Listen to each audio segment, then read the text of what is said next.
Bruv, I had to cut that intro off early because I am keen. I was originally late, but then I beat my own intro. We are here.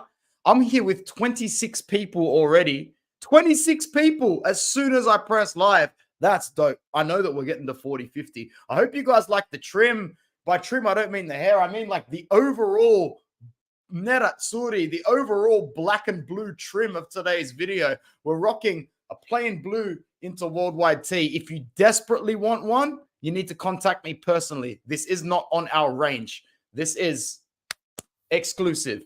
We've got the drips happening in the background. We've got the awesome LED into worldwide blue light, keeping this stream going. I'm actually going to remove my name so that we can see it properly. Hold up. Hold up. That's better. That's what we want to see. That's exactly what we want to see.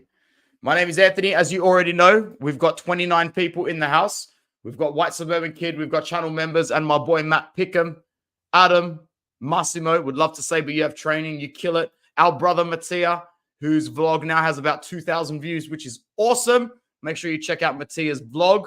Oh, man, if you haven't received that yet, then I might have to look into that because it's taken a while. No, but to be honest, it took about 2 weeks, 2.5 weeks for mine to get to Australia. So yours should still be all right. Yes, wedding duties called for it, Ben, on the weekend. Yeah, it's not really new. It's just I fixed the light on this awesome LED thing from Debbie and Ian Kerr. And now the entire trim looks blue. And I don't need to put this really annoying, glaring white light on above my head because I hate white light above my head. It's really, really bad. Today's a really good show. Like today, we could be here for an hour and a half. We actually could be here for an hour and a half. It could be deep. We are going through every Serie A side. This is a cross-platform stream. I don't know who will tune in on Football Worldwide. I'm actually going to go out on a limb and say almost nobody. Serbia is a black hole, so it takes more to get from there. Yeah, it probably does, man. Let me just chuck a logo up in the screen. Here we go. And yeah, bro, the content's coming. I wish I could put more out. But, you know, as you can see, like, I've got some segments that I teed up while we were winning the Scudetto. So when, like, you know, some thumbnails and whatnot. So whenever I've got time to record content, I've always got something to go to the drawing board to. You know, for example, the Let's Talk Mkhitaryan's and Thuram. that was easy content on the go. Content on the go, bro. But this one is chilled, man. We're chilling. We've got the Corinne Hayaketsus ready to go. And let's do it, man. Today it's the Serie A review, and we're going to do it in a special way. I've never really rated side by side before, but we're going to go into it this season. And I can't wait because we're actually going to give a rating to every single side. I'm going to type it in myself. I might actually have to share the screen while I do it instead of actually mirroring the slideshow. So if I do that, I go to share screen. Yeah, we might have to do it like that, eh? Easy done. Only because I want to actually rate these teams. Shouldn't have zoomed in like that. Zoom in better.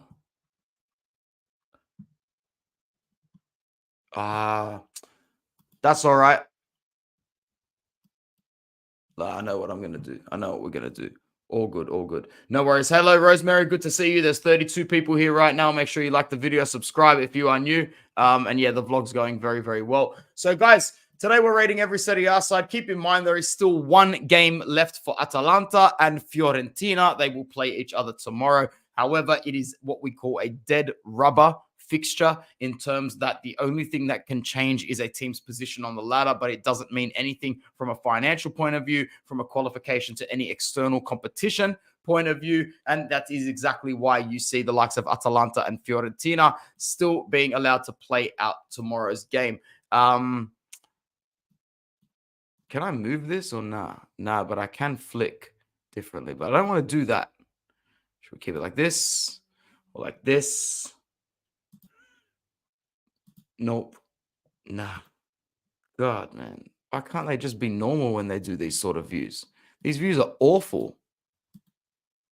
They offer nothing whatsoever. Absolutely nothing. Anyway, we go back to basics, I guess.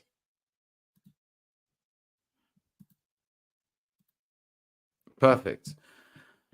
What's going on, Nick Knox? Thank you very much. Can I just say, today I gave a shout out to a few people on the community tab and on Twitter. We had 2 Twitter winners to our competition, 1 YouTube winner, none of which were channel members. So this irked me a little bit, irked me in a good way, in a sense that I will definitely be giving out more merch because I want to give to these channel members, man. People like Nick Knox, people like Adam, like Massimo. I mean, if I could just send you all one, I would, but that's probably not the right thing to do either. So keep an eye on the channel because I feel like once a month I'm going to do a member giveaway. Also, anyone that refers a member, and I might put a post out about this, anyone that refers a member that actually signs up to the channel, I will personally send you something for free. So we start from the top. Atalanta. Here we go. What a season, man. What a season. And we're going to have to give them a rating altogether. I'll talk about the Azzurri and the Euros at the end a little bit, Alex, because right now we've got some business to take care of. Every slide that you'll see will present itself out of 10.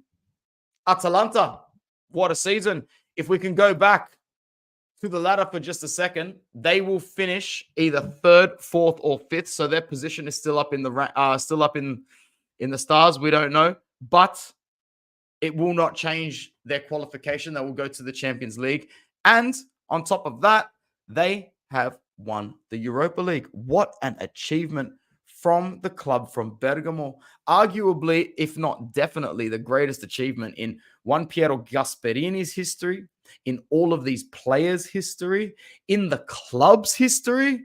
What a season for Atalanta. A club that never really shifted out of the top 4 all season in Serie A. And I dare say, that's why I wanted to do this as a live. You can take some points away for the Coppa Italia, but Gasperini's dance in that Europa League final is going to be the be-all and end-all of their season. You combine that with the fact that they are going to the Champions League again via qualification route, and they are going to that again via the Europa League, I'm sorry, man, but I don't see any other way than to give them a 9 out of 10. I really don't. I have to give them a 9 out of 10. I have to give them a 9 out of 10. The Coppa Italia, Massimo says 8. Bruv, I dare you to go up to a fan in Bergamo. I dare you to go up to a fan in Bergamo and say that this season is only an 8 out of 10 when they won the Europa League / UEFA Cup. They'll look at you and go, "Make cuts. If that's an 8, what's a 9? Oh, winning the Coppa Italia, rubbish." It doesn't mean anything to them losing that Coppa Italia now that they've got this. But I will take into the account that a trophy should count for a point. So I'm happy to give Massimo the benefit of the doubt there. Halfway. And I love the idea of meeting it halfway. So I think we can all agree that Atalanta gets an 8.5. They still get an 8.5. Mattia is speaking from an emotional point of view, which I love and completely back. But in this situation, we cannot respect. So as much as I would love to give them a 7.9 for giving Merdentus the Coppa Italia, it's not going to fly. It's not going to fly. So altogether, we've got the right mark. Bologna is up next. Yeah, you watch it later, Massimo. Do your thing, boy. Bologna up next. And this is what you call history for the books, man. This is proper history for the books. When you pull off a Champions League qualification with Bologna, this is as close to a 10 as you can almost get. Now, keep in mind, no silverware was won along the way. No Coppa Italia was won, which to a club like Bologna, they would also look at you and go, "You really think we care about the Coppa Italia when we qualified for the Champions League?" You also might need to take into account the fact that qualifying for the Champions League means losing your manager and 2 to 3 of your best players. But alas, there's absolutely no point in pretending that these things count because they don't. Out of 10, what are we saying for Bologna to the 37 people, 38 people here right now? I'm going to have to go out on a limb and just give it a 9.5. And the only thing that's missing is the fact that a Coppa Italia could have gone with it. The Scudetto is never an option. The Scudetto is never an option for this club. I have to give them a 9.5. There's no other way to say it. I have to give them a 9.5. How can you not? How can you not give them a 9.5? It only makes sense. A 9 for Bologna for Nick Knox. Is Motta an Inter legend? Definitely not, guys. Going, bro, Mattia is back to his best, bro. Man came back from Milan and said, "Bun this. F this. I'm going back to hating Juve before I am supporting Inter." Because that's twice my brother has bought them up in the stream, and I love it. I'm so here for it. Admit it, you'd be giving them a 9.5 like me if Motta wasn't going there. 9 for the boys, 9.5 for me. I'm keeping it at a 9.5. You know why? One sentence. Bologna is playing Champions League football next season. Bologna is playing Champions League football next season. Are you fucking crazy? That is nuts. Yeah, they get a 6.5. Yeah, we'll get to that eventually. Thanks for your comments, bro. I appreciate it. Thanks for being a channel member. Enjoy, bro, and watch it back later on. 9.5, guys. 9.5. Next up, we have the amazing Claudio Ranieri, who I dropped so much shade on in my early years as a fan. It was really unnecessary, to be honest. I think that Claudio Ranieri's efforts with Cagliari this season need to be respected. Let's go back to the ladder if we can for a second. In 16th position overall with 36 competition points. As long as you survive the drop, you've done your job. You've really done your job well. And I think that's exactly what Ranieri's done.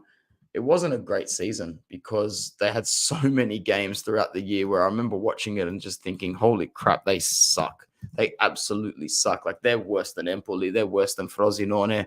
But at the same time, they always had players that could still get them bullshit points and bullshit results, even when they shouldn't have. Like, let's just go through their fixture list for a second. They've dropped some horrible points, but they were able to steal a few. Like, what business did they have drawing 1-1 with Napoli in the 96-minute goal for Zito? You know, that's absolutely ridiculous. They won 2-0 away to Sassuolo, and we'll get to that disaster class soon enough. Obviously, that was recent. That was only a week ago, 2 weeks ago, if you guys remember. They had absolutely no business beating Krapalanta 2-1 on the 8th of April. But they were just able to keep squeaking across the line. A point against Juve as well, 2-2, goals for Gaetano and Mina. They were actually up 2-0 before Juve had to come back. A point to Lecce as well. You know, they did what they needed to do throughout the season. And with the survival and the idea of Ranieri actually surviving, I don't think anyone can really say that their season was anything other than a borderline success. Staying up in the league on its own for Cagliari should be considered a success. It automatically gives you the default. You know, if a 5 is a pass, how does a club like Cagliari get a 10? Do they have to qualify for the Europa League? Do they have to qualify for the Champions League to get a 10? I mean, I typed in a 7, 7.5, but maybe that's a little bit too high. At the end of the day, they weren't qualified from relegation up until a week and a half ago, 2 weeks ago. So because of that, actually, it was a week and a half ago, yeah. So because of that, I can only give them a 6.5. I can only give Cagliari a 6.5. And I give them this 6.5 because, once again, surviving relegation, good thing. But at the same time, the fact that it was Ranieri and it was his only job, it was all he was tasked to do, and he did it. I think he's an absolute gem for being able to do that again. He's an absolute gem. 8 from you, really. 8 from you, Mattia. I think it's a little bit too much to give him an 8, but I'm happy to give him this 6.5, man. I'm happy to give him this 6.5. No problem there. One thing I do need to say, though, is that Cagliari's squad on its best day was bang average, man. It was a bang average squad. I thought it was always a Serie B squad. I mean, nobody in that squad excited me. From the top of my head, the players that I know for a fact have got stature in the world of football, it's not one Luca Gaetano, who was one of their better players throughout the year. It's Nathan Nandez, Yerry Mina, Lapadula, maybe Shomorodov. But it's nobody else. So 6.5 from me for Cagliari, and we jog on. We jog on from there, guys. Let's go to who's next up on the list. A team that would have been flirting with a 3 out of 10 all season. Is he seriously taking 10 million a year in Saudi? Get fucked. Is he seriously getting 10 million a year next season in Saudi? That guy. That guy. That is everything wrong with football. That's horrible. Ranieri's still getting sympathy points for that. So up until this morning, Bastoni, not our one. Ismaili, not Aslani. And co. You know, even then again, who else do they have off the top of their head? They were flirting with a 3 out of 10 all season. Cambiaghi, Luperto, Berisha. It's a shit squad. It's a Serie B squad. Empoli should have been relegated this season. Empoli should have been relegated this season. They really should have. I am very surprised that Empoli survived the drop. Very surprised. I really thought they were done for. And when I saw this morning, when I woke up to have a sip of water and turn my phone on and saw that Frosinone hadn't conceded a goal yet and that Empoli were not winning against Roma, I thought Frosinone is safe. They've been better all season. They deserve to be safe. And then I wake up and I see, what the fuck? A Niang goal in stoppage time to give these brethrens the nod. They are there. Empoli are staying in Serie A. Empoli are staying in Serie A. No casual beer for Empoli this time. No, they're having 2 beers, 3. What a moment for this club. I cannot believe that they have survived the drop. They have completely snuck their way back into this because they were done for. Absolutely done for. Niang, 93rd minute. They have had some shithouse results in Serie A this season, gang. They have been awful. Home draw to Frosinone, away draw to Udinese, losses to Lazio, Atalanta, to Lecce, to Bologna, to us, that's Inter, to Milan, away loss to Cagliari, drop points at home to Fiorentina, drop points at home to Genoa, lost to Verona, home massive defeats to Lazio, Milan. Empoli picked up points with an array of draws, a fluke 1-0 against Napoli with a goal to Kovalenko in the 91st minute, an away draw to Juve, 1-1, Baldanzi in the 70th. They were able to get a point at home against Fiorentina. Niang scored a penalty in that one. 3-2 victory over Torino has to be one of their better results this season. Cambiaghi, Cancellieri, and Niang grabbing goals again. And today's 2-1 against Roma. Cancellieri and Niang, they did the job. Empoli are staying in Serie A. Saved in the last minute by Roma. Thank you to the 37 people that are here with me on all platforms right now. Like the video, subscribe if you are new, as always.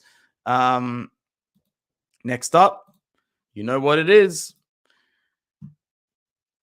Hellas Verona. Hellas Verona. They're coming up next. Frosinone. A side that didn't start the season too poorly. They were playing a decent brand of football. I mean, I thought they were. And they looked as though that if they were able to, string that, keep going with their start to the season, they might just be able to survive the drop. They didn't really look like they were an absolute bag of shit until around December, in my opinion. Because if we go back to the results, you'll see that they beat Atalanta, beat Sassuolo, 3 draws in those other games between Udinese, Salernitana, and Fiorentina, lost to Roma, beat Verona. They went through in the Coppa Italia against Torino. And then you got to think, well, quarterfinals of the Coppa Italia, they've just beat Empoli at home 2-1 as well. Didn't play badly against Inter 2-0. Beat Genoa 2-1. At this point in time, it's December, and Frosinone are freaking, I can't remember off the top of my head, but they're like 11th on the ladder at this point. 12th on the ladder, something like that. They're definitely not shitting in the relegation zone. And then the round of 16, I don't know if you guys remember, but they went to Naples and scored 4 from the 65th minute onwards. They absolutely dumped on them. But then 2024 proves to be a bitch in hiding for Frosinone. Not good. Not good, guys. Where does it start? I'll tell you where it starts. 2-1 away to Juve. I remember I was actually watching that game on my honeymoon thinking Juve's bound to score, but so far so good for Frosinone. Well, unfortunately for me on the day and for them, Vlahovic scores in the 81st minute, and that just shits on their confidence. 3-1 to Lazio, 3-2 home defeat to Monza, 4-0 smacking in the quarterfinal to Juventus, losing 5-0 in Bergamo straight after that. They then beat Cagliari, draw to Verona, lose 3-2 to Milan, lose 5-1 to Fiorentina, lose 3-0 to Roma, lose 3-2 to Juventus. They then lose to Sassuolo 2 weeks later, lose to Lazio, couple of draws in between Lecce, Genoa, and Bologna. and Napoli as well, and another one to Torino. They finally beat Salernitana. However, they get down to the last few games, and I'm really, really sorry to be them, but they get here, and it's just not good enough. How can it be good enough? You've gotten to this point. You draw with Empoli. You get smacked 5-0 by the champions. And then there's a spark. There's a small spark with a win against Monza. But today is just heartbreaking. It's just heartbreaking to be a Frosinone fan today, isn't it? Frosinone are relegated. And they're relegated by starting well at the start of the season. But ultimately, you effed up. You didn't F up as bad as Salernitana, and therefore you don't get a gutter rating. But at the end of the day, you got relegated. You got relegated. And relegated teams need to be given a very harsh rating. So I'm sorry. I'm very, very sorry to Frosinone, but you get a 3 out of 10.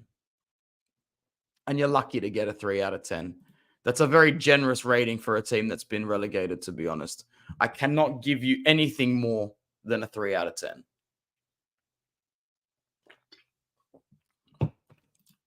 We move on. Genoa. Well, you know what? They weren't half bad this season, were they? Alberto Gilardino. This is the thing I've remembered you for the most since your header against the United States of America in the 2006 World Cup. Your head looks nothing like it used to. You used to be a very good-looking Italian gentleman. You look like the pits at the moment. I don't know what's going on with your hairstyle. Looks like you've dunked it in an absolute valve of olive oil before every single game. But that's okay, because we're only concerned with your performance as Genoa manager here at the moment, aren't we? See? Genoa started the season pretty well. They were playing a brand of football where you could already see they'll be good enough to survive. Really bad first opening round against Fiorentina, but they then get some points against Lazio, lose to Torino, draw to Napoli, draw to Lecce. Lose to Lecce. Then they beat Roma 4-1, and they start picking up a few points after that, not without losing games to Milan and Atalanta. They beat Salernitana. They go through in the Coppa Italia, lose to Cagliari, beat Verona, lose to Frosinone, draw with Genoa. At this point in time, midway through the season, they are looking a little bit sticky, about 15th at this point in the ladder, I recall. Eliminated from the Coppa and then copping a defeat to Monza, but then it sort of shifts them into gear. They get a point at home the week before Christmas. Goodmanson scored a good goal in that game. I remember that one against Juve. Of course, it was against Juve that I remember. And then after that is where they start picking up their points for the season. Away win against Sassuolo, backed up by a very good point, Dragujan against Inter, which earns him a transfer to Spurs. Respectable points against Bologna and Torino. And you guys got to remember, when you're battling relegation in this league, 1 point is worth 3 half the time. Then they actually do get 3 at Salernitana and 3 again against Lecce and a draw against Empoli. So notice how in this back half of the season, Genoa aren't losing their 6-pointers, their relegation head-to-heads. They're either winning them or drawing them. A point picked up in Naples, a win against Udinese, a point in Turin, a point against Frosinone, a win in Verona, a point against Fiorentina, wins against Cagliari, draw to Milan, and a win against Sassuolo as well.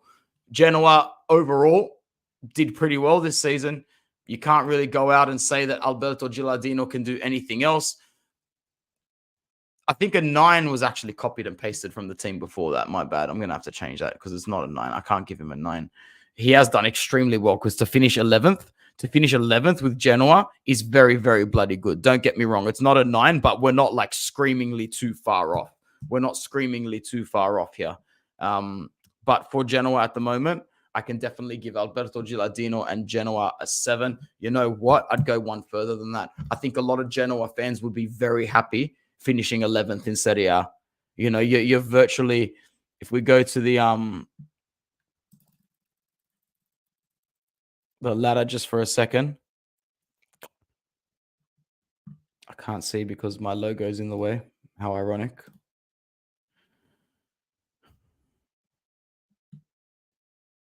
49, 45.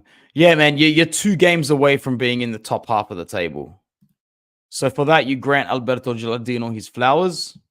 7.5 out of 10, I think, is actually pretty fair. Nick Knox is giving them a 9. See, I wasn't that far off.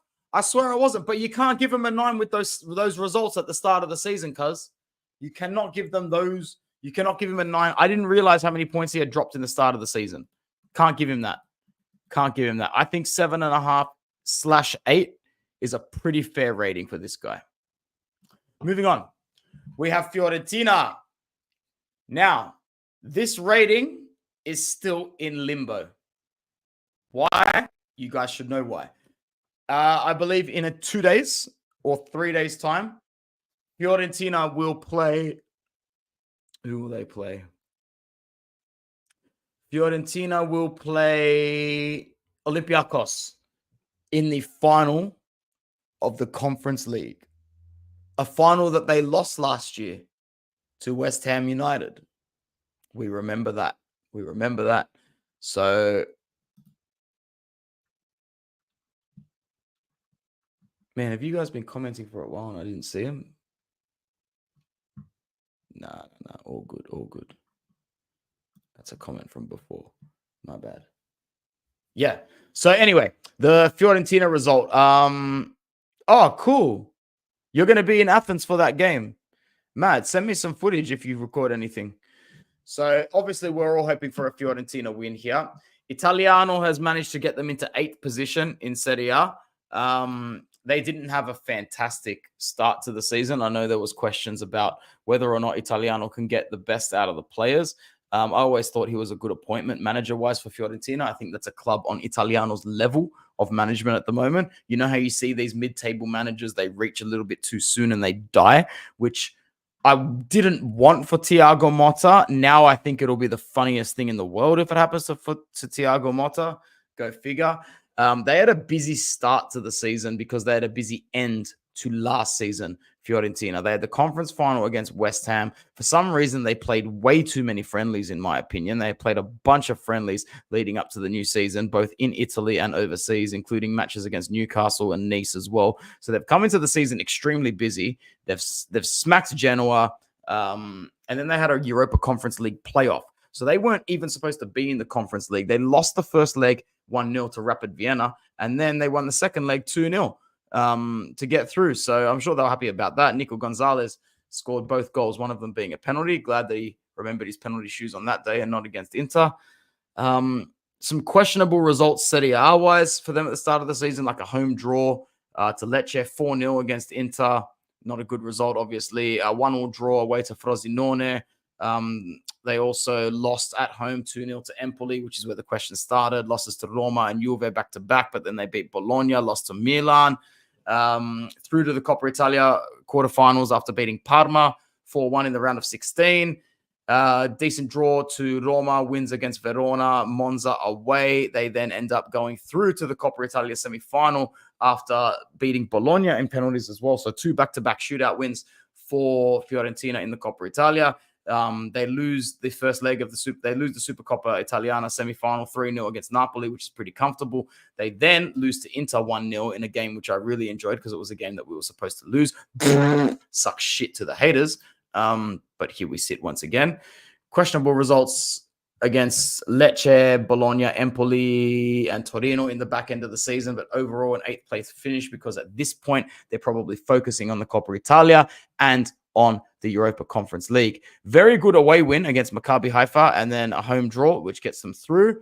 Drop point / slip results against Milan, Roma, and in the first leg of the Coppa Italia, they end up actually beating Atalanta 1-0 for the goal from Mandragora. And you're thinking at this point that they should get to the final. They were actually my pick. They were my pick to win the Coppa Italia.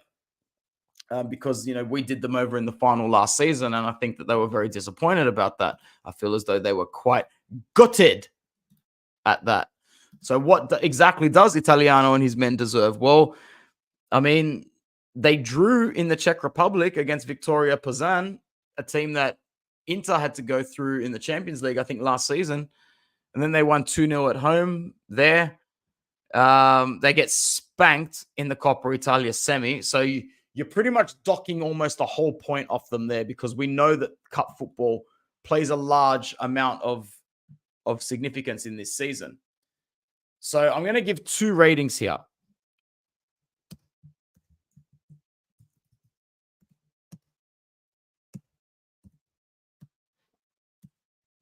And it's a big difference between the two. But let me know if you guys agree. Milinkovic was injured for a bit of the season. We're going with a 6 or an 8. It can't be anything less than a 6, because when you finish 8th, make a final and a Coppa Italia semi-final, you got to give him his flowers for just getting there. A 6 is getting there. However, you win that European final, I think it adds a massive chunk of value to your season. However, he's proven he can get all the way. So yes, FaZe is correct when he says, as of today, 2 days before the Conference League final, you can give them a 7.5. But that 7.5, I'm sure you'll agree, my bro, that becomes a 6, 6.5 very quickly if they lose to goddamn Olympiacos in the final. Like, all respect to Olympiacos, I know they're a heavyweight side in Greece. I grew up watching them in the Champions League. I got a fair few Greek mates, but at the end of the day, it's Olympiacos. Like, just give them a proper run and have a go, yeah? Win another European trophy for the Italian clubs. Atalanta did it, you can too.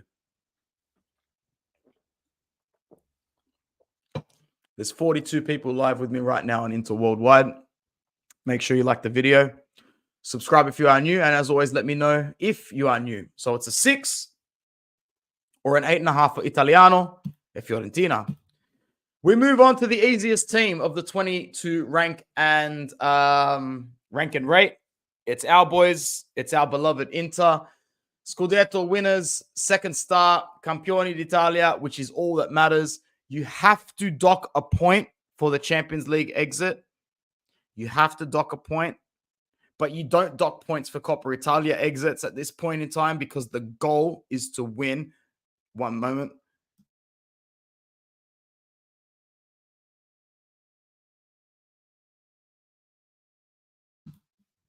The aim is to win the second star. Matthias throwing the 10s up in the air already.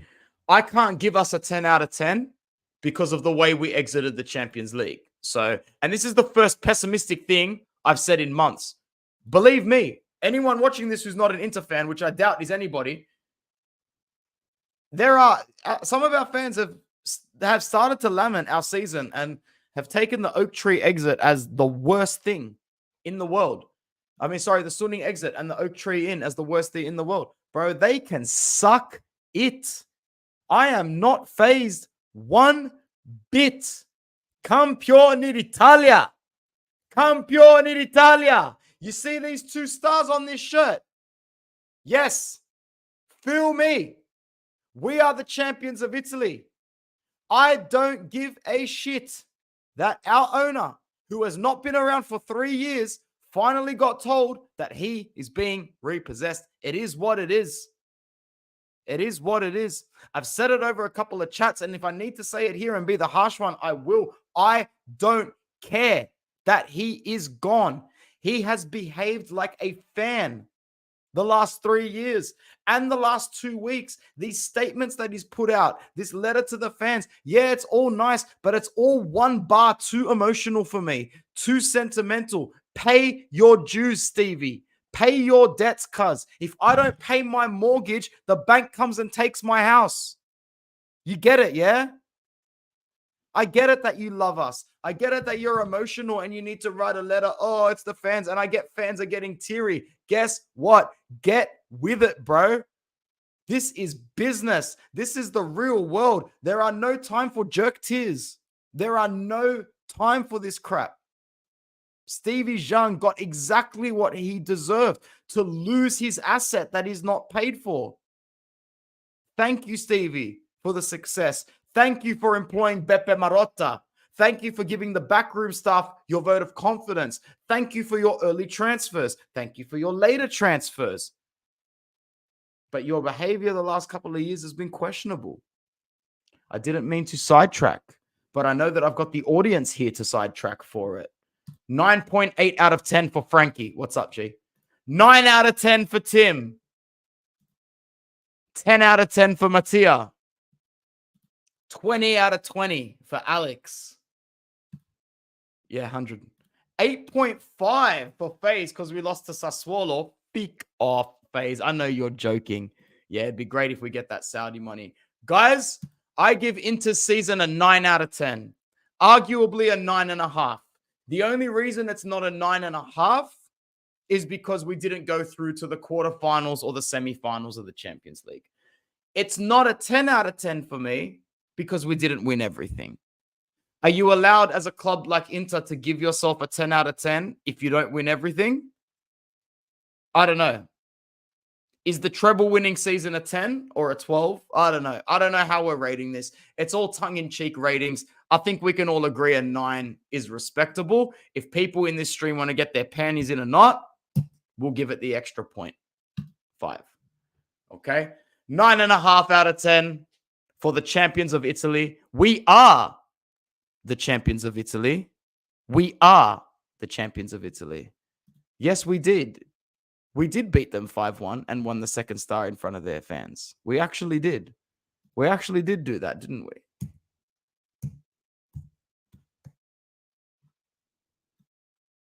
$9.99 out of 10 for the champions of Italy, because that's all that matters. Anyway, from hero to zero, very quickly. Boo! God. You respect my high expectations, not giving it a 10. Thank you, Alex. I do have stupidly high expectations. But hey, we are the champions of Italy. Frankie's having a good laugh. Let's just go back and look at it one more time. Champions, not champions of Italy. Champions of Italy, not champions of Italy. Champions of Italy, not champions, not champions. Not champions of Italy. Now, I'll stop being so petty now because they did win the Coppa Italia and literally saved their whole goddamn season. Like, that saved their season big time. I'm just going to keep that comment there from Mattia for spitting facts. But honestly, let's talk seriously for a second. A start to the season that made us all very concerned as Inter fans. A start to the season where when they picked up all these results, and it was the manner that they were picking them up as well, wasn't it? Wasn't it the manner that they were picking them up as well? It was textbook, these guys. Textbook. I'm going to go and look at some of their results at the start of the season. Fuck me dead. It's giving me trauma just looking at it right now because they kept up with us really far. It really pissed me off for so long. I remember losing my shit in my living room a couple of times. Not to Inter because of this crap. They start the season. Atalanta, draw. Udinese away, win. Bologna, draw. Away win to Empoli. 3-1 win against Lazio. They lose to Sassuolo 4-2. And this was the first chink in the armor to me. When I saw them lose to Sassuolo, that stupidly comical Federico Gatti own goal, I thought these guys are here for the taking this season. However, they made us sweat dick after that. They beat Lecce 1-0 after playing like crap. Goal to Milik, I remember as well. Then after that, they start to rack up the necessary points. Wins against Torino. 1-0 against Milan. I remember I was watching that in the morning of my Bucks and thinking, I really don't want them to win. But they did. I would have preferred Milan to win. They beat Verona with a goal in the 96th minute from Cambiaso. This is where the Inter fans started really feeling the PTSD because then they held on to a 1-0 against Fiorentina. They then beat Cagliari 2-1 with a goal in the 60th and 70th. They weren't that good. I think Rugani got one of them. I remember a defender getting one of those goals. I'm just looking at the scores. Sorry, I can't remember who scored the goals, though. They drew against us. They beat Monza. I remember watching that game and seeing Carboni score, but then seeing Gatti score in extra time, like 2 minutes after Carboni scored, which was in extra time to start with. That really shit me. Then they picked up points against Napoli the day of my wedding. I was watching that with my dad. They beat Frosinone, I think, in the last second as well. Or maybe not the last second, maybe with like 10 minutes to go or something like that. Draw against Genoa, small win against Roma and Salernitana. They cruised through in the Coppa Italia by smashing Salernitana and Frosinone. And then in the league, they beat Sassuolo and Lecce back-to-back. And now we're at the 22nd of January. They beat Lecce 3-0. And that's basically the last good day of their season until May. That's the last good day of their season until fucking May. From January 22nd until May, they sucked. They sucked ass big time. It was horrible. Let's go through the comments for a second. You've been trolling Birdo, just stirring the plot. Oh, Alberto. Man, you'll need to stir him pretty hard, bro. He's not easy to phase. We're gonna miss Allegri big time, bro. A strong, unbiased 7. I don't think I'd give it a 7. This team managed to win a trophy despite look how much hate we've still got for these guys. I love it. We are petty. We are petty. Stan is here. What's going on? Very late for the party, so I will start from the beginning, and my patience will listen to you. Thank you, bro. Thank you so much, man. I appreciate that. Your patience, not your patience, your actual patience. Who are your patients? Who are your patients?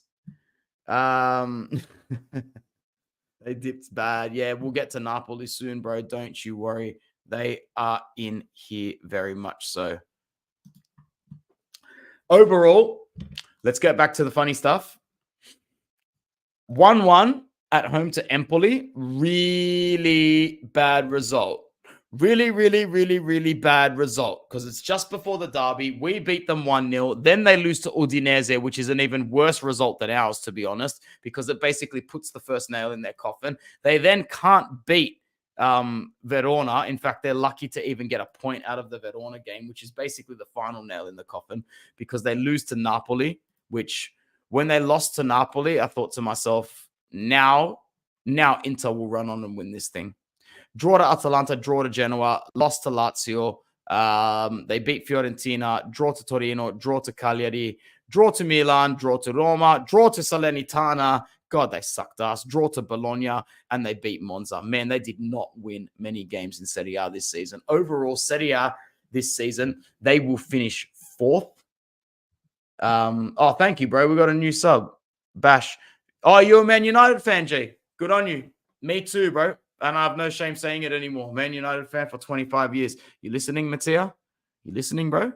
You upset? Does that make you upset, bro? No, just kidding, bro. Altogether, I can't really give Juve a massive rating because their Serie A season is dog shit by their standards. And if I'm allowed to be a little bit biased in this video, I'll give them a poor mark. They do win a Coppa Italia, which on its own should be worth about 2 to 3 points for Juve. Qualification to the Champions League, 3 points. And at the end of the day, you get rid of Max Allegri. 6.5 out of 10 for Juventus. 6.5 out of 10 for Juventus. And I'm being generous.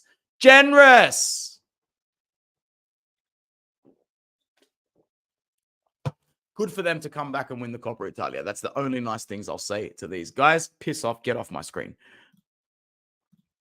Ha! Lazio. What a joke. Now we're going to start giving some dig ratings, man. Some teams that actually underperformed this season, Lazio being one of them, horrible season. Remember, they started the season with Maurizio Sarri. We can't forget that.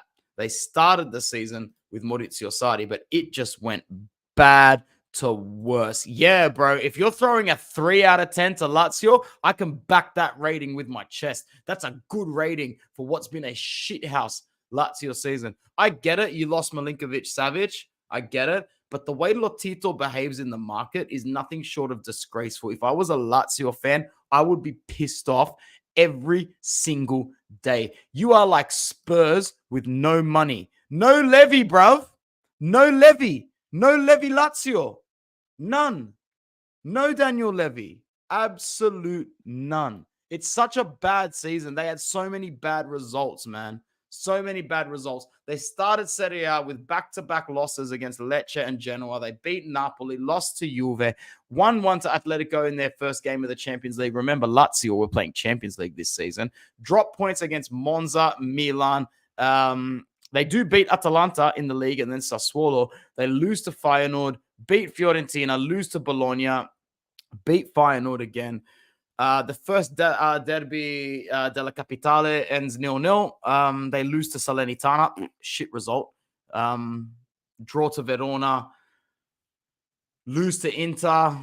They're picking up points where it counts against relegation sides, but overall, it's dire, man. It's dire. Sarri is sacked.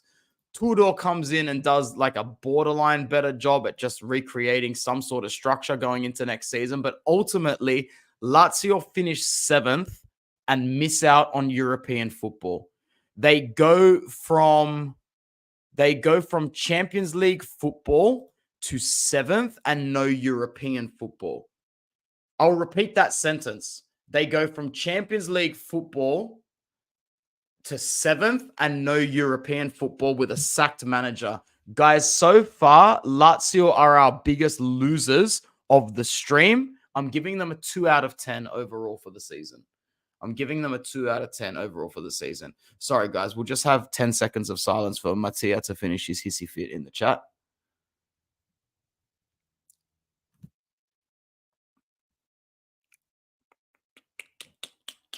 And 10 seconds. Fantastic. They did improve for Tour, but it was a bad season in general. I can't give them anything more than a 2 out of 10. Bro, they're 7th. I don't think they go to Europa League because I don't think Roma ended up getting that last spot. If anything, is it? Oh, because Atalanta get 5th. Lazio qualify to the Europa League, or is it conference? Bro, they have to go to the Conference League.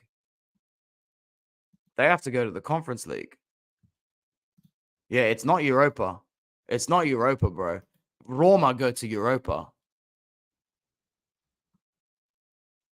Inter, AC, Juve, Atalanta, Bologna are going to Champions. Roma will go to Europa. Lazio will go to Conference. Fiorentina, if they win the Conference League, will obviously qualify to a European competition as well. I have no idea what's going on, bro. I know that there's 5 Champions League spots only. Are you sure? Are you sure 7th goes to Europa? Because we're like borderline, like at the mid-table cusp now, Mattia, and we're actually sending 7th place to the Europa. What are we sending 9th place to the Conference League if Fiorentina win tomorrow? I guess Olympiacos. If Fiorentina beat Olympiacos, are we sending Torino to the Conference League and Fiorentina to the Europa? Does Fiorentina qualify for Europa if they win the Conference League? I don't even know. Yeah, I know they missed out on Champions League, but Roma are 6th. Lazio are 7th. So Roma is going to Europa. Are Italy sending 2 teams to the Europa League? If you can prove that to me in some way, Mattia, then they can have a 4. Only because they get Europa League qualification. But I don't think they get it because I'm reading that they're 7th. But I could be wrong. At the end of the day, I don't care that much. To be honest, if a side like Lazio can distract themselves with Europa League football, they're more likely to drop a game against us. 9 Serie A teams in Europe. Napoli missed out at... Bruh, that's why Conte goes there. Conte took over Chelsea when they were like 17th, bro. He took over Chelsea at 17th. 17th. Remember what happened when he took over Tottenham? How he didn't win a trophy or finish in the top 4. Oh, wait, he did finish in the top 4. They celebrated and he looked at his staff and went, remember this moment? Yeah, you're never supposed to celebrate finishing this low again. Crazy. Crazy. Anyway, Lazio suck. Next, Lecce. Started the season pretty well. At the end of it, end up finishing well. Their results under Luca Gotti at the end of the season, though, are questionable, to say the least. Once again, though, they do start the season pretty decently. They beat Lazio. They grab points against Fiorentina. They beat Salernitana. Points against Monza. They beat Genoa. They only lose narrowly to Juventus. They get spanked by Napoli. They get a point against Sassuolo, a point against Udinese. They go on a bit of a dip after that, but still picking up draws against Empoli, Verona, Bologna. They beat Frosinone. They made life difficult for Inter on the 24th of December, which is such a beautiful day. I remember being on my honeymoon. I keep bringing it up because I remember these games. It was such a beautiful time. They then pick up points against Cagliari, drop points against Lazio, Juve, Genoa, but they claw it out. And then from February onwards, they look like shit because they lose to Bologna, they lose to Torino, they lose to us, they draw to Frosinone, they lose to Verona, they beat Salernitana, they draw to Roma, lose to Milan. They picked up the points where it counted in April. Overall, a little bit of a scare towards the end of the season. I remember it being just like a little bit of a scare towards the end of the season, but nothing too much to stress over. The bottom line is that Lecce survived relegation, had a start of the season so comfortable that they didn't have to really freak out until about April, May, and they still ended up surviving the drop, and they ended up finishing 14th. For a club like Lecce, you can probably give their season an 8 in context. In context to what their expectations are, in context to how they didn't have to fight their way out of the relegation zone at the start of the season or look over their shoulder until like March, April. I'm willing to give them, in context, a really good season. Am I reaching too far with an 8 out of 10 for Lecce? Should we put that down to a 7 or a 7.5? We might be reaching a little bit too high with an 8. Thank you very much for your confirmation, Mattia. Oh, yeah. Believe it or not, like this is why Conte is going to Napoli. He's got 38 games in Italy to win next season. Conte, like Napoli just went from Europa League qualification to Scudetto contenders for next season if they get Conte. We've got a 7 for Mattia for Lecce. I'm not too sure what qualifies you for an 8 if you're Lecce then, but we'll go with a 7.5. If Fiorentina wins against Olympiacos, Torino qualifies for Conference League. That's bizarre, man. I'll be following all Italian teams in Europe with everything next season. Everything. We've just hit 50 people. So we did hit 50 people. Why would you give a 6 for Lecce, though, Bruno? And why would you give a 6 for Lecce, Frankie? Because, you know, they still survived the drop. And if you're going to survive it for Lecce, hey, Amy, how you going? Thanks for coming in. We've got 52 people right now. We've got some numbers stacking through. 38. Yeah, you know what? Technically, they only finished 3 points above the drop zone. So I'll downgrade it to a 7. But for a club like Lecce, I really don't think you can give them less than a 7. It doesn't seem fair. I think that you're overreaching there to give them a poor mark when they deserve a little bit more recognition. But hey, that's just my opinion. At the end of the day, they'll just be happy to stay. Same as any of the other relegation threatened opponents that could have went down. Anyway, it's time to give a really good rating. A really good rating. Because this team here is going to get a very crappy rating. So good for us, bad for them. Milan. I mean, it could be one of the worst second place finishes you see. Because they finished second at the end of the day. But they sucked. From the day they lost 5-1 to Inter, they were never in a Scudetto race. They were never in it. Not once. Not once. Not once were these guys in a Scudetto race with us all season. They were fucking out of it from the moment Marcus Thuram scored that screamer. They were out of this title race from the moment Marcus Thuram scored that goal on match day 3. 2, 3, 4, 3, I think. 0 titoli, and we humiliated them twice. If that's your actual mark for a season for Milan with no trophies, I know you're just stirring up the chat for no reason. Bruv, you cannot give this team a rating over than 6. Milan's season will look like this. Out of the title race by New Year's, out of the Coppa Italia by whenever it was. I can't even remember. They weren't even flirting with it. Out of the Champions League in the group stage, out of Europa League before the semi-finals, didn't win a derby, got smacked 5-1 in the derby, lost the fucking, what the hell? We won the title in their backyard. Bro, I'm going in on this rating, bro. If you are a Milan fan, this is the worst second place finish of all time. Bro, I know you qualified for the Champions League. You get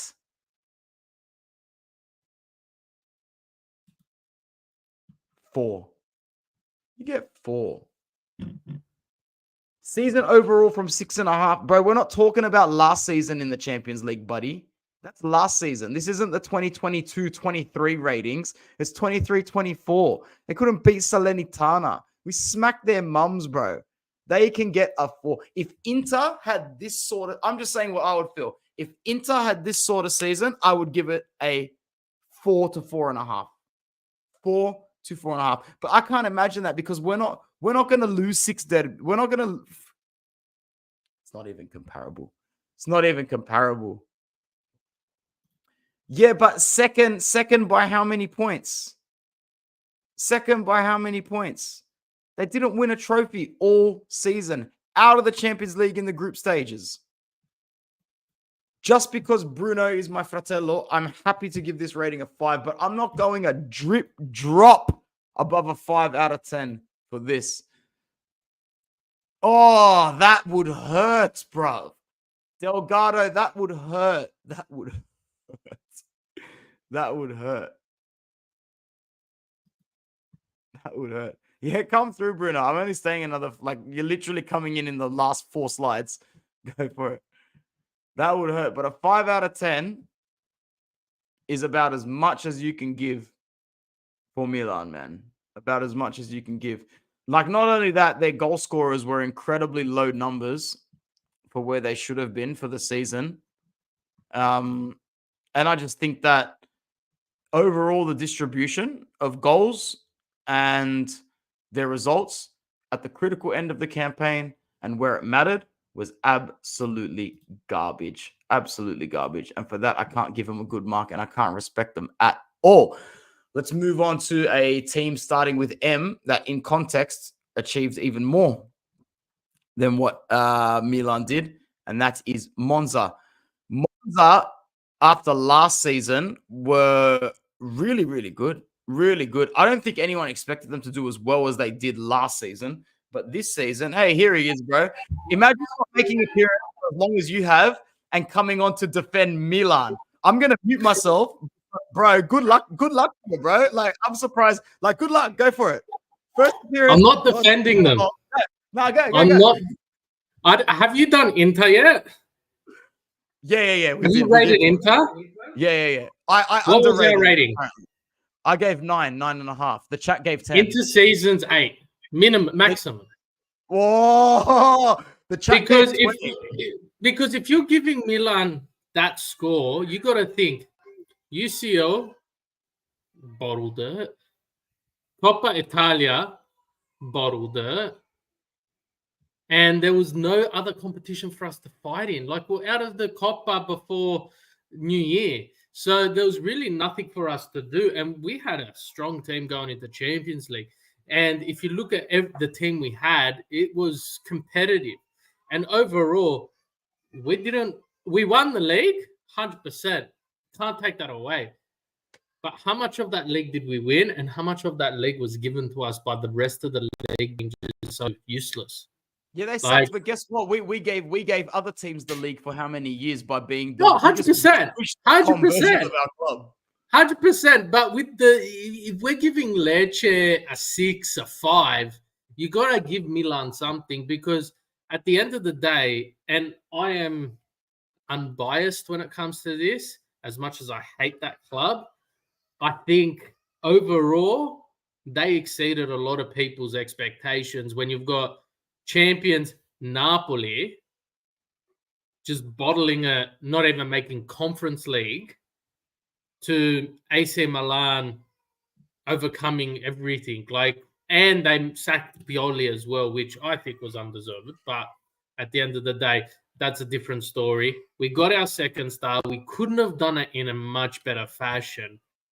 Just that overall is a 10. I agree with you, Mattia. I can't disagree with that. But if we're looking at rating on a fair scale, you can't go giving Milan a 6 and Inter a 10. Because I'd love to. But I actually think you can. And had Milan won the Coppa Italia, or had they finished -6 or -7 to us, then I'd be giving them the numbers you're saying. But in reality, bro, I remember in October. I remember in October when they lost 1-0 to Juventus in Milan, and I said to myself, fuck, I really wanted Milan to win because I'm more scared of Juve. But then it was just Milan were always there, but they weren't. We were never scared. And they went out of the Champions League the same time that we did. They had to play Europa the same way we had to play Champions League. Like, I get where you're coming from, and you speak the truth to an extent. You get rid of that harshness, and because what did you do, Sassuolo? What did we give them? Nah, I'm going in alphabetical order, but I was a bit stupid and I've accidentally missed, like, there's a few switches. But can you stick around for like 5 minutes or so? I'm sticking around. I'm not going anywhere. Mad, because it's been an hour, 15 minutes. I need to go and piss. So I'll be back in like 1 minute. I'll keep going. Well, 1 second. I'll tell you where we're up to. Can you see slideshow and everything at the bottom? I can see it there.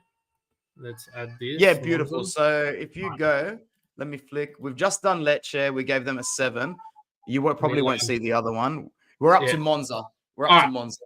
I'll talk Monza. Let me shut this door because these kids are going mental. But Monza, let's have a look at Monza's season. Guys, what do you think Monza's done this season? Overall, I think that Monza is in a position where they just surpassed everyone's expectations. Essentially, Monza delivered something that no one expected this season. I personally had them in relegation with Lecce and Empoli, I believe, or Frosinone. So I only got 1 out of potential 3 there. So overall, I think Monza did do well this season. I think 6.5 as per Faiz is a great rating, but Monza didn't win a game since the 31st of March, and they lost most of them and drew 3. Any big scalps, they got a draw with Napoli, Empoli. Look, they didn't really do much, eh? They beat the bottom teams, but I think they got the points when needed. They had 11 wins and 12 draws, 15 losses. I think that's a fantastic season for Monza. Overall, I think we're probably looking more of a 7 for Monza, just because they exceeded everyone's Well, they definitely exceeded my expectations for the season. Just looking at the team, if it wasn't for Gagliardini and D'Ambrosio, they probably wouldn't be where they are. Just saying. But overall, they've just surpassed what everyone thought they were going to do. And 6.5, I think we're probably pushing that up. Let's round that up to 7, because essentially with the team they had and the position they were in, it was essentially a bottom half of the table finish, in my opinion, for them. And they managed to finish 12th, which I think is a fantastic result, especially considering where they were at. And I think I'm just trying to see who was there. I've got the worst freaking mind blank. Yeah, Palladino was their manager. So I think overall, and we can come back to it once Anthony gets back, Monza was definitely a team which we really didn't expect much, but it did deliver. And you really got to be happy with them. This is an interesting one. Team, fans, Napoli. Where do we rate Napoli? I want to see some movement in this chat. I want to see some people dropping their criticisms. I want ratings. I want to see what you think before you hear what I have to say. Faiz coming in with the 0.5 out of 10. Fantastic scoring there. Any other numbers coming in? Let me know. Come on, guys. Anyone else in the chat? You guys can keep thinking, but Napoli season, I would give them 0. absolute shithouse.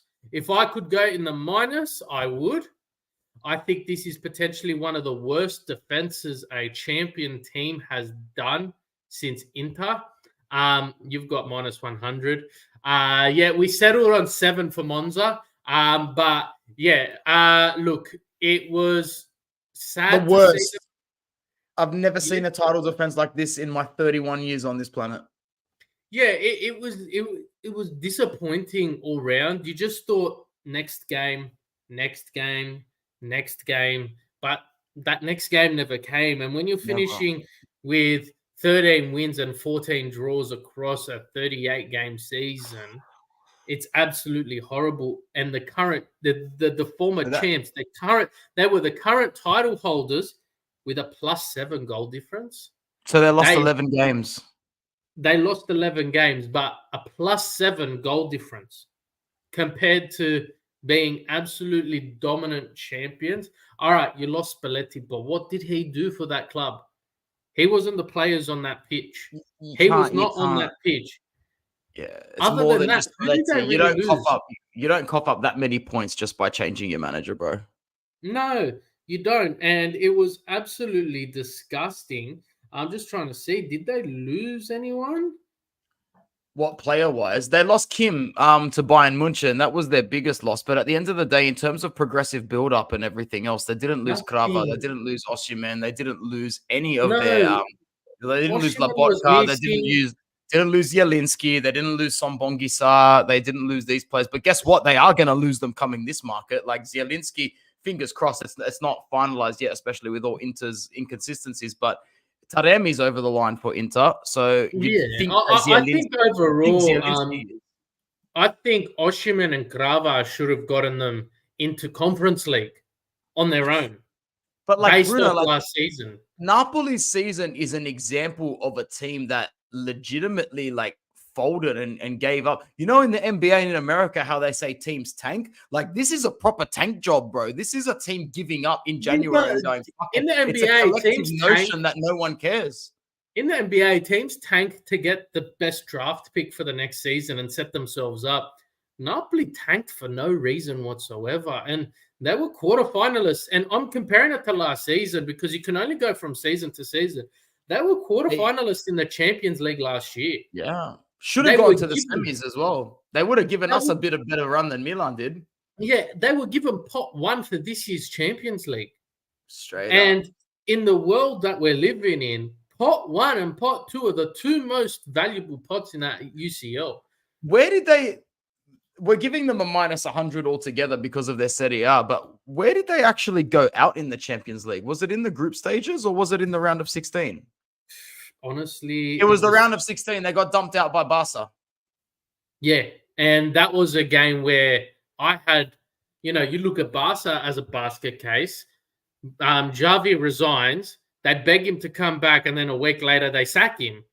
And it's like, okay, when you've got a team like this who can't beat it, I just think ADL, the power got to his head. And that was my next point, Fies. Thank you for getting on that. I don't think Napoli can do worse next season because I just think the fans won't have it. And maybe they're on a champion. They won the championship and then they're on a hangover this season. But it's no excuse. You made a comment, bro, about 20 seconds, 30 seconds ago that, it was all for nothing. Well, it actually wasn't all for nothing. I think it was all for nothing up until about a week, 2 weeks ago. But these Conte rumors look real. And we've seen this guy do this shit before. He has seen Napoli in the last 2-3 weeks drop out of Europa League, drop out of Conference League. And now Antonio Conte is doing what Antonio Conte does best. Oh, look at that.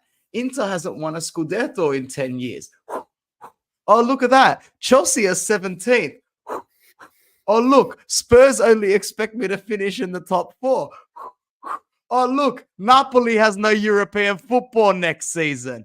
Antonio Conte walks into this job and he's already done the best thing since Nunes Pane di Casa, bro. That's it. I think Conte, him being at Inter was the best thing to ever happen to Inter because he polluted management so badly that they invested in someone and put their faith and said, we don't care. You can't be as bad as what he was in the back room, essentially. And they put all their faith in Inzaghi. They let him develop, and look at where he's gotten us. Right? I was about to say that Inter was the best thing to happen to Antonio Conte's career as well, because it diversified him in Italy. It diversified him in Italy, and now he could go to Milan if he wanted to, but he doesn't want to go to Milan because he's looking at their wage structure, their budget, and Champions League and going, Makekatsa, I do not want to go and play in England during the week. He wants to go and just stay in Italy. He wants to improve a squad without trying. He can do this at Napoli. He can get Napoli. They finished what? 9th? 10th. Bro, he can get Napoli from 10th to 4th with the same squad just by being him. He knows. Conte is a short-term fix for any club. For sure. He is a man who, if he doesn't get what he wants, just walks away. He gives up. And he's a short-term fix. If Napoli is looking to get into the Champions League next season, Milan, whatever, Conte is your man. But if you're looking to invest in a long-term project and build and fortify, Conte is not your man. So if Conte goes, it'll be the best thing for Napoli to get their stature back to where they were. But with the market that's coming up and ADL the way he is, and the new revenue that you're about to generate from next year's Champions League with the new structure, a lot is coming into play. And can you elaborate a bit more on that? Is the Inter stand to make more money next year with the new Champions League and Club World Cup? From what I understand, I'm pretty sure it starts next year. The Champions League is no longer group stage. No, it's not. We're going with the table format. So you're playing more games for higher revenues, right? And the better you play, the more games you win, the better your chances of progression. But at the same time, it's more revenue. You're playing more games, more exposure in the UCL. Yeah. Now, you got to think, Conte could perform miracles, but players like Osimhen, players like Krava, you've got Manchester City, Bayern Munich, who are looking to invest some big money there. You've got Chelsea, all of these teams, Newcastle, because they're out of Europe altogether, looking to get players who want to play European football. Yeah. Will Osimhen and Krava hang around? Why do you think Zielinski's jumping ship? Yeah. Right. So I think Conte would be great, as Alex said, jumpstart it, but at the same time, you can't run on fumes. And that's what Conte is. Fair call, bro. Can't argue with that. Let's move on to two very disappointing sides, starting with the letter S. The first one is Sassuolo, who managed to take 6 points off the champions this season and still had to face their fans like this and get relegated. We ended on 94 points, I believe, or was it 96? So basically, if we put Sassuolo to bed, we would have actually hit 100 points. Long story short, they're not laughing. They're relegated. They had an awful season. And when I say awful, I mean really, really awful. They were bad from day one, and it did not get better for Sassuolo as shit continued. For them to be relegated now, I think they might struggle to recuperate and come back to Serie A. That's my concern. I think Sassuolo's season had two highlights, and those were the two victories against Inter.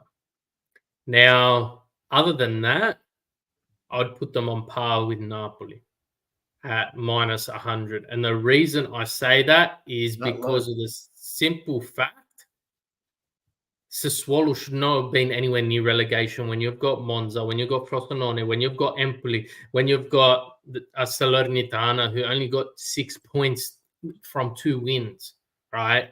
Sassuolo should not have been anywhere near that. So essentially, I can't give them a positive rating at all. They had 2 highlights. I'd even put a minus next to that. Just when you look at the sheer competition, only because No, you're right. You're right. This Frosinone is shit. This Cagliari, this Empoli, this Salernitana. Like, there are 5 or 6 sides in Serie A that should have been more at risk. Like, the fact that this Genoa finished in 11th and this Lecce finished in 14th compared to this Sassuolo, you're right. It's crap. It's disgusting. And yeah, I think other than Napoli, the expectations and the results from this season, they just were completely out of whack. Like, I'm trying to pull up last season's table to see where they finished. They finished 13th last season. They finished 13th on 12 wins, 9 draws, and a goal difference of -14, right? That's not bad because they are a mid-table team. But this year, 7 wins, 9 draws, -32 goal difference. They just lacked everywhere. And their 2 shining lights are the 2 victories against Inter, and Inter's only defeats in the test that is this season. Pretty much. Happy to give him a 1. And to be honest, I believe this is a completely different video. It's coming. I'm going to do one soon.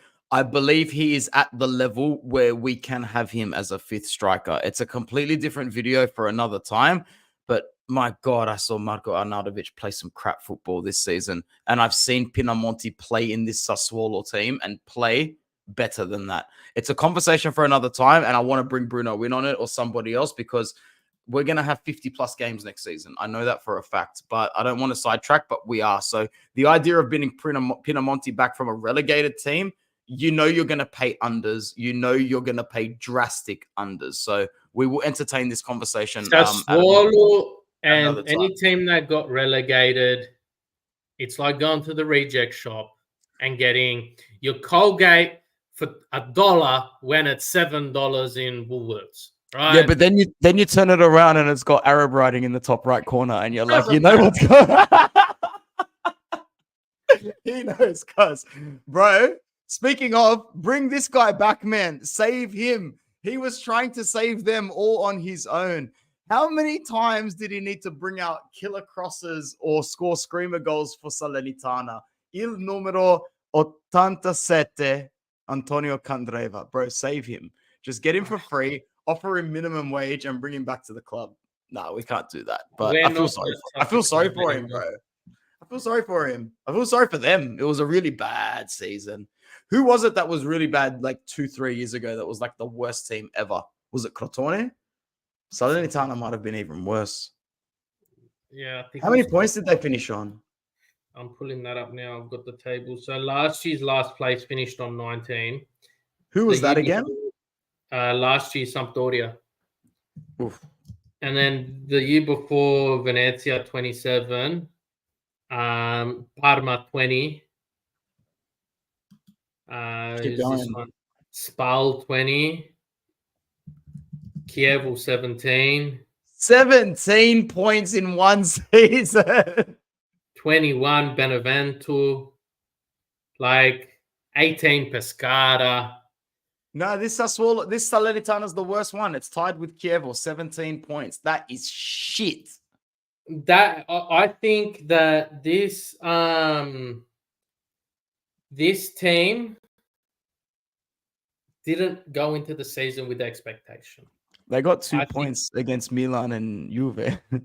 This team went into this season, I think, what's his name? Latito from Lazio, when he owned them, he had high hopes. They haven't recovered from him having to sell him. And I just think that they bought time last year. They were living on borrowed time all season.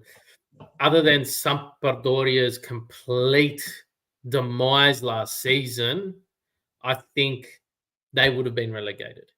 And next year, the teams coming up aren't a walk in the park.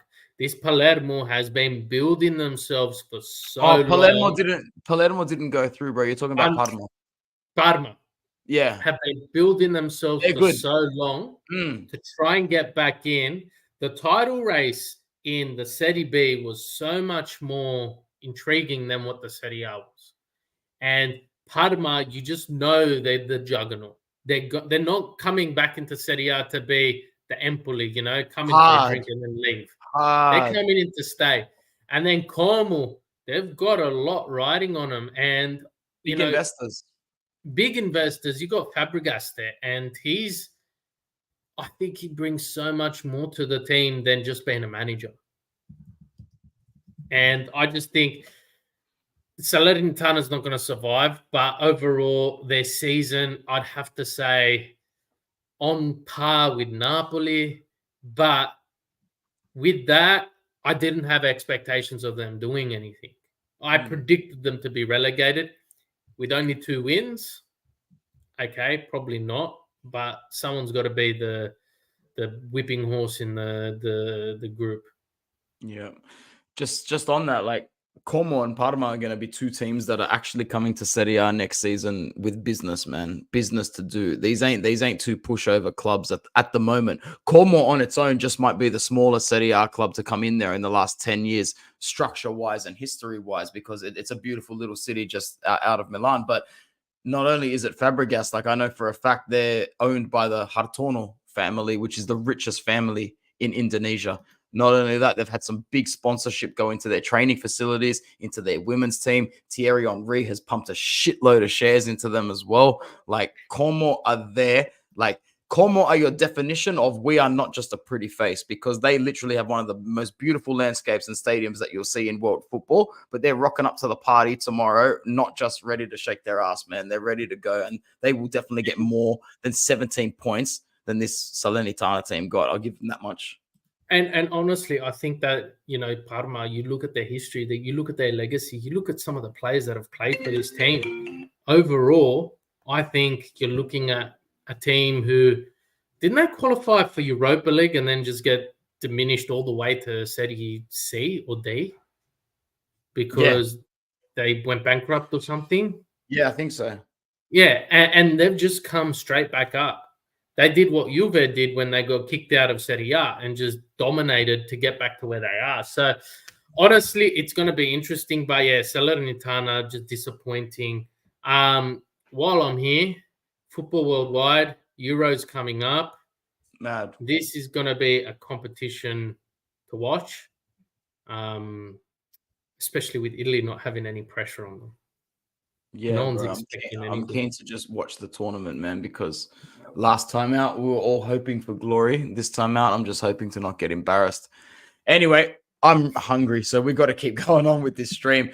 Buongiorno, Sanabria, Zapata, Juric and co. This guy is the definition of a walking 7 out of 10, man. Like, he is such a structure. I really like him, bro. I reckon you give him a really solid board of directors, a really solid budget, and a bunch of old school athletes that are willing to grind. He will get the job done. The problem is in 2024, you can't actually have all of those assets at once. It's more of like a pick your poison sort of thing in the modern world. So unfortunately, Ivan Juric is a guy that's ahead of his time at the wrong time and behind his time at the right time. For that, I'm giving him a straight 7 for his work with Torino, because the way that he... Yeah, go on. I think that goes up if Fiorentina win Conference League. Yeah, for sure, bro. For sure. I think that goes up if Fiorentina win Conference League and he gets into... I think that he gets into the Conference League. So he finished 9th, man. He finished in the top half of the table. He's just... His style of brand, his half terrorism style, very aggressive on the defensive press and quick ball movement. I like Ivan Juric, man. He's the sort of guy that really deserves his shot at a bigger club, and I think he'll get it eventually. But he's also a guy that knows how to play the club field pretty well. Once again, I didn't mind Torino this season in terms of results. I think they had a couple of results that they should have been a little better in. I did pick them to do better against Atalanta than they did the weekend just passed. I thought Atalanta would be too hungover, but still yet to win a Turin derby after so many years. I know they got a draw at some point, but overall they won't be upset with their season. 3-1 against Milan in match day 37. I think that adds an extra couple of points on there.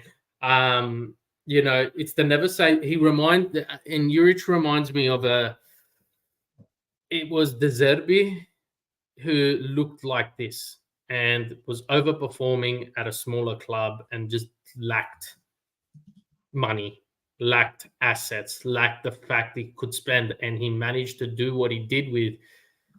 Who was he with? Oh, I've lost my train of thought, but he was phenomenal, and he got poached by, I think it was Shakhtar, and then he ended up going to Brighton, who he just parted ways with, and now he's been linked with United, Chelsea, and everyone else. So, he reminds me of someone who can achieve that. I just think with the team he's got, he did well. He met the expectations of everyone. I didn't see them playing in Europe, and he's managed to do it. So good on him. Duvan Zapata's on loan at the end of the day. We need to remember that. 12 goals in 34 games. Like, not huge numbers, but still a decent loan move for them. I think they'll make him permanent for a really, really cheap cut price fee. Atalanta winning the Europa League just helps them in that situation there. Moving on, I think we're down to our last 3 or 4 teams. We're just going to power through these ones. What a weird season for Roma. Mate, talk about like not knowing what your club's doing at any given time. Like, I've still got memories of Jose walking through that car park after Sevilla lost that. So after he lost that penalty shootout to Sevilla, which was horrible, by the way. I even felt that at school watching that. I was a Roma fan for a day then. And I remember him like leaving and like, yeah, bro, they've gone from starting the season enthusiastically to being in the pits to working hard and gaining enthusiasm again. And then you chuck a Daniele De Rossi into the mix and things actually seem pretty good. However, it could have been better. We have this big confusing thing that happened this week where we weren't sure whether or not Roma was going to get a ticket to the Champions League, but it doesn't look like they've got that ticket to the Champions League, Bruno. So overall, you can help us guide this rating now. So I think if we're basing it off the team's performance, 6. If we're basing it off De Rossi since he took over, 7. But I think just the instability was their own demise. And overall, they just couldn't. There was no focus. There was no stability. And they've done some good things with El Shaarawy being brought up into the national team again after, he'll probably pick up an injury right before the tournament starts. But, that's how he goes. But they've shown some great signs. And Roma, before achieving anything, their goal is to finish above Lazio. It is actually, yeah. And vice versa. That's their first objective. Yeah. Then their second objective. Yeah, then their second objective is let's try Champions League. But let's win a Coppa Italia or something. Yeah. Yeah. And I think that's what they did. I think they achieved. I think Mourinho knew his time was running thin, but I did not expect De Rossi to do what he did once he got to the club. And it's just a credit to De Rossi, but it's also a credit to the board. They saw something that I didn't see. And he brought some rejuvenation to this squad that no one really knew we needed. So overall, Roma, I think 6.5 is a very fair score. For their own team, I think overall, I think they achieved their objectives, and it could have been so much better. Like you said, if they won on the weekend, I think they got Champions League. Yeah, you're right there, man. Good shout. A team that makes life hard for Inter every season, but doesn't seem to make life hard for any other team but themselves. Yeah, I fucking mean that with everything in my body. Hellas Verona have survived the drop. You could tell how happy they were. I mean, look what their team put out on the left-hand side when they survived the drop, bro. Back to back, Impresa, Giallo Blue. No worries, man. You survive, you come to the party for one more beer, one more year.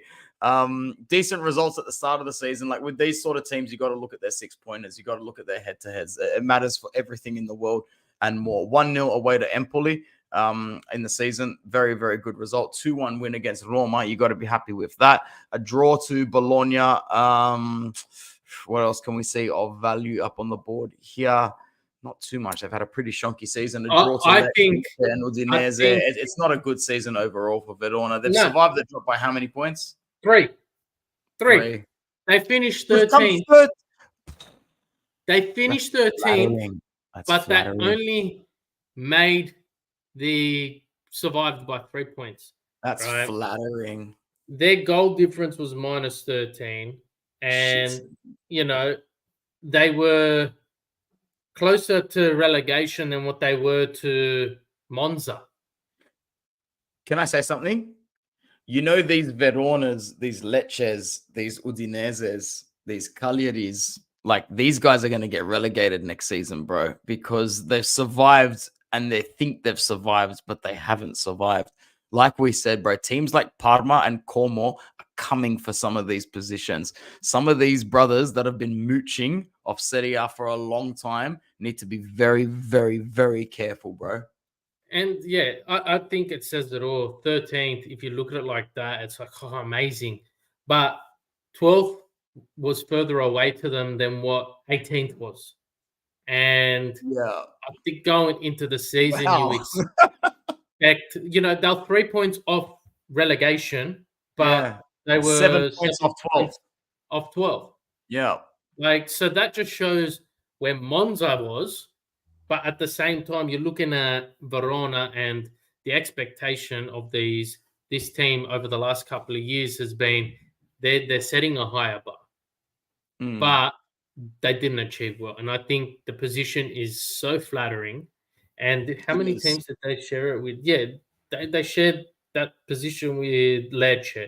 Udinese a point behind. Cagliari, Empoli 2 points behind. And then Frosinone 3 points behind. So I think, yeah, it's hard to give him 6.5 too much. I'm only giving him that extra 0.5 because you're Verona and you survived the drop. But like you said, compared to the relative strength of Serie A, they should have collected more competition points, man. I'll give him a 6. You can't give him lower than a 6 because they finished 13th and they're freaking Hellas Verona and they stayed up. I think out of a 38-game season, they only got 9 Ws on the board. And if I'm managing a team that I'm expecting to finish mid-table or just below, you need to hit double digits in the win column. Right? It doesn't matter if it's 10. You need to hit those double digits because that's a guaranteed 30 points. So I think overall, 6.5 is flattering. If 5's a pass mark, I'd give them that because they managed. They didn't have any other objectives than to stay in the Serie A. But then if you look at, who was it, Ipswich in England, they lost their qualifying playoff final to Southampton or some crap on the way. No, Leeds lost to Southampton. Ipswich and Leicester qualified. Leeds lost, and what did they lose? $390 million in revenue. And that's moving up. So it just shows the gap, but at the same time, staying in Serie A for Hellas Verona, if they survive this year, I see them surviving for the next 2-3 years because they're getting that ad revenue. But yeah, they barely passed for me. They'll be in jeopardy next season. Teams like Verona, teams like Lecce, Udinese, Cagliari, Empoli, they're all going to be in big trouble next season, man. It's going to be another scrap. We could see a really, really big scrap. It's disturbing how poorly Napoli did this season, man. The fact that Verona were 15 points off them, like I know 15 points is 5 games, but if you went to a Napoli fan after winning the title and said, oh, by the way, you were only 5 games ahead of Verona, that's enough to make you shit yourself. So, yeah, they need Conte. Big time. Absolutely big time. All right, moving on. What's next? Oh my God, there is one big twist with the season. Things that you thought you'd never see in your life. Fabio Cannavaro came to coach Udinese, and you know what? The Ballon d'Or winner actually did it. And it's actually not because of him, because their style of play didn't improve. It didn't change that much. All they did was bring in Ballon d'Or, fucking World Cup winning captain, Fabio Cannavaro, at a time where I said it on the Inter Worldwide channel a few weeks ago. I go, Udinese's got like a luxury here, man. They've got 6 pointers for the last 3 weeks of the season, or like give or take 1 game. Udinese actually had the most beneficial run because they could pick off their fruit from the tree 1 game by 1 to end the season. Literally had a whole vacation for 35 match days, turned up, did a mini Coppa at the end of the year with Fabio Cannavaro, staying up to Serie A, cuz. In their last 5 games, they had 0 losses, 2 Bruh, wins, 3 draws. Is that when he took over? I think so. Yeah. But Bologna, Napoli, Lecce, Empoli, Frosinone. That's what I remember off the top of my head. That's exactly it, right? Mad. And he drew against Bologna, drew against Napoli, beat Lecce, drew against Udinese, and then beat Frosinone. Say that one more time. He drew against Bologna and Napoli, beat Lecce, 5, and then drew against Udinese, 6, and you then can't draw against Udinese. Frosinone. 9 points. 9. 9 points. That's big in relegation fight. In relegation fight, it's massive, especially if you look at where they finished. 2 points above the drop. 2 points above the drop. See, like, I wasn't awake during the relegation fight this morning. I think I missed something really good. Like, Empoli were going down up until the 93rd minute. Frosinone was still there. It looks like Udinese itself was also like flirting with relegation right up until the last 15 minutes this morning. Empoli's winner in the 93rd minute kept them in. Because Udinese scored, bro, with 15 minutes to go. So with 15 minutes to go, Frosinone would have been safe, Empoli would have been down, and Udinese would have been safe. Udinese scored with 14 minutes to go to make them go nuts, and Frosinone went down simultaneously. And bro, then the world is harsh.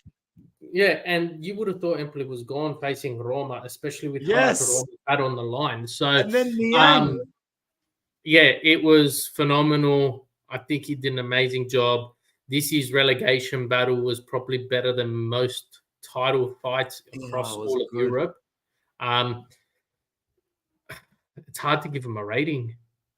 Well, bro, for like Empoli, like I said, for 37 weeks, your rating is a 2 out of 10 for 37 weeks. But today is not match day 37, Bruno. It's match day 38, and Udinese are 15th. So at the end of the day, man, you might just need to give them exactly what they deserve. 5. Spot on. That's it.